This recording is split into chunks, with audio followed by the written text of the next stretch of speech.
Hi, this is a quick one about seatbelts. Seems a bit boring, but mix them with airbags. They're designed together. People don't sort of often realise that. I often think one of the best safety procedures which we could ever put is a 12-inch nail sticking out of that, because if there was in every car, people would drive a whole lot slower and a whole lot more safely, wouldn't they?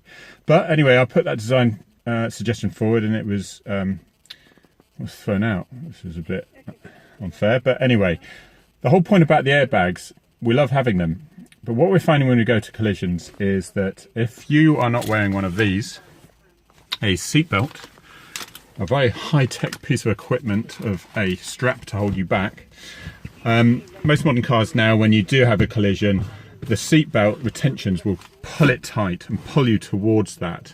There's other mechanisms in the seat that can help to help against whiplash and so on and so forth. But the airbag will go off as well. Now, if I'm not wearing that, then I'm travelling towards this airbag and that's going to go off. And it will be like a baseball bat hitting you in the face, and it will cause all sorts of injuries to your neck, and if not worse.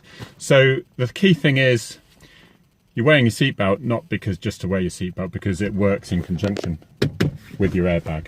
So make sure you do that.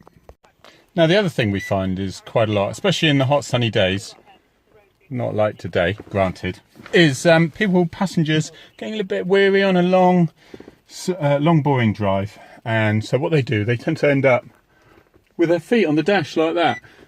Not really clever, because under my feet there is an airbag, and when that airbag goes off, it will then throw my feet and my shins, knee, straight through my hips, causing all sorts of really quite permanent damage.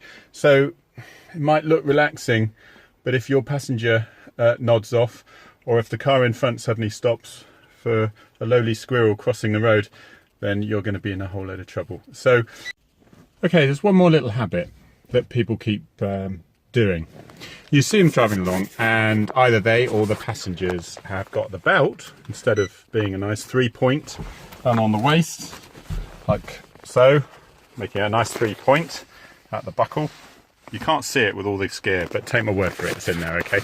Okay, so what they do, they slip their arms underneath. Oh, that's so much more comfortable, isn't it? So much more comfortable.